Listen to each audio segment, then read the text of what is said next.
Hey, Duckman here, live out of Cambridge Oval at the home of East Coast Eagles with Gavin Jones, the Premier Division head coach here at East Coast Eagles. Gavin, thanks for your time, really appreciate it. Oh, mate, no problems at all. Yeah, so can hear the girls in the background. They had a good win tonight. What's the score they're looking at? 18-25, 133. Yeah. What did the Power get? I don't think they scored, mate. Yeah. To be honest. Oh, there you go. That's tough going. So I commentated the rugby union game today like that today, and the home side, they were shell shocked. So they don't normally get too many games where they don't score. So must be very tough going, particularly in an AFL game.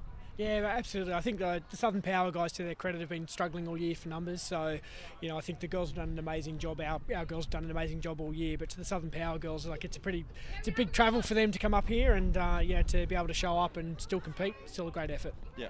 So, as the head coach of the club of the men's program, so what does it mean to you to be in charge of the club, and what was your background in AFL? Yes, so mate, I took over the reins sort of in the middle of the season last year.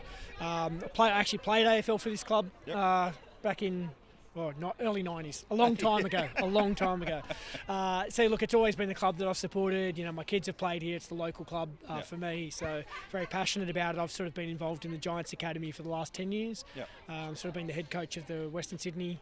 That's pretty good. Western Sydney for the Giants Academy, and been a line coach for their talent league side. And look, for me, mate, I'm very honoured to be a part of the club. It's a challenge at the moment. We're going the men's program. The girls have done an amazing job. They're highly successful at the moment. And as we all know, in the ebbs and flows of football, it's not always roses. And we're going through a really rebuild phase at the moment for the men's program. Yeah, I have seen that. So you're sitting on the bottom of the Premier Division, but that's like you've got some very good sides in there, like Pennant Hills and all this sort of stuff. Union New South Wales. Yeah, mate. The top talent in the league is pretty impressive, and we've got some really good talent, but our talent's very young. The reality is, it's the best. Our average age of our best 22 is about 19. That's very, very young. It's very young. So we had 3 players today over the age of 25 on the field. So it's for us, we know exactly where we're at. We're proud of the club we have, and I'm incredibly proud of the group we have. They're all incredibly passionate and working incredibly hard to be the best they can be, but they are 18, 19, 20, 21 years of age, so it's going to take a little while. Yeah. So I did notice, as I'm heavily involved with rugby union, soccer and rugby league to some level as well, it's very different with AFL. Like when you're rebuilding a team or a squad, it's a big long-term project, much more so than rugby league. You could actually probably go and find people and build a team, get instant success, but you haven't really fixed the problem. So it's a longer, slower build, but more effective with AFL, isn't it, to do what you're doing? Yeah, I think so, mate. I think the reality is you can try and throw money at the problem.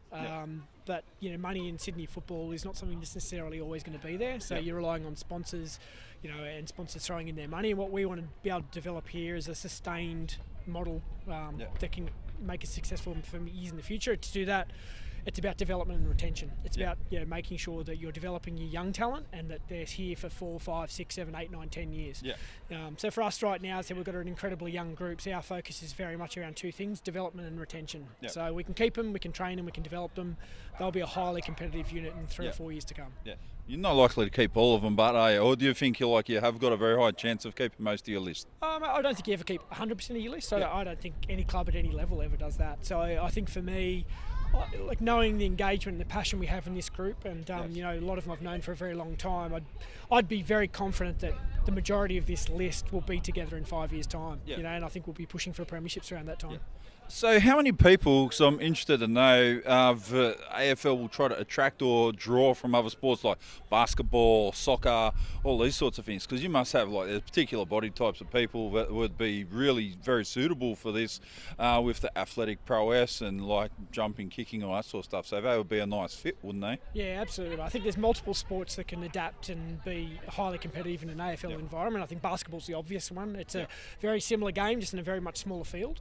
But mate, athletes from pretty much any environment, athletics, soccer, are highly suited to being successful in AFL. We've got lots of guys that are actually playing at the club for the first time this year. That are coming from high level soccer backgrounds, and you can already see just the skill set they bring is adequately suited to being highly successful in an AFL environment. Just adapting to the new game and Correct. new skills. So the competition is big in Sydney. Premier Division, Platinum Division, then 1, 2, 3, all divisionalised. Down to what level does it get down to? I think the lowest division in Sydney footy, I think, is Div 4. So I think there's like overall maybe 6 or 7 divisions. Yeah, and it's still pretty strong, isn't it? Right through to the divisions. Yeah, I think there's the growth of AFL in Sydney is something that's continuing. I think you look at the participation at junior footy all the way through, it's really strong. I think the numbers are really strong. I mean, it's hard at the top level because you're competing with multiple sports, obviously. But the game is really strong in Sydney. Yeah. So how many juniors have you had come through the club into your first grade side you got at the moment? Mate, I would say right now, I can tell you. So there's a point system in AFL. So basically, we don't sort of have a salary cap. It's a point system. So where you get rewarded for having home or junior talent play at your club. So where a home junior is a 1 point player. So we've got a points allowance at the moment, which is 42. So if you think of 22 players on the field, we can use up to 42 points. Pretty tough still to work within that. Well, no, mate, I can tell you today the team we fielded would have been a 23-point team. Oh, wow. So they're all juniors. Import and all juniors. Yeah, they're all local juniors. And the one import is actually not an import. He's never played anywhere else. He's only ever played here. It's just that he was from Bathurst originally. So, but we're pretty much an entirely junior football club, mate. Yeah.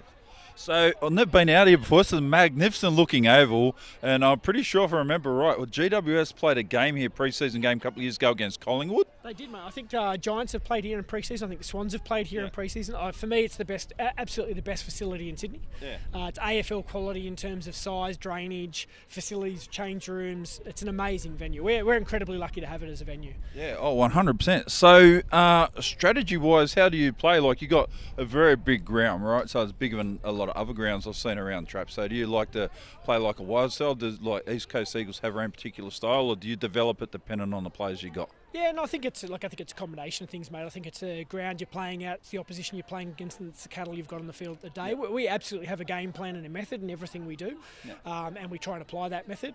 But we also have to adapt, based on the personnel, your opposition, and your location. But I think, like for us, we very much want to use the width of the ground. We want to be a high running team. Stretch the ground. Control the tempo. I mean, absolutely control the tempo of the game when you need to, but also take the game on and put speed on it when you need to as well. That's fabulous. All right, I'll let you get going because I know it's pretty cold out here. So, I'm all right at the moment, but it'll get cold later when I drive my car home and starting to feel a bit relaxed, then I'll feel cold. Really appreciate your time. Thank you for hanging around. So I do apologise for being a little bit late, but it was great. I'm glad I came out here and checked this out. It's fabulous. And thanks for your time. No worries, absolutely. Really appreciate it. Thanks, Gavin. Take care. There you go. So going to have a couple more interviews coming up here. This will go on Duckman TV a bit later on. Gavin Jones, the Premier Division coach here for East Coast Eagles. Lovely guy. Had a good chat, so really appreciate that. And we'll see plenty more coming up shortly.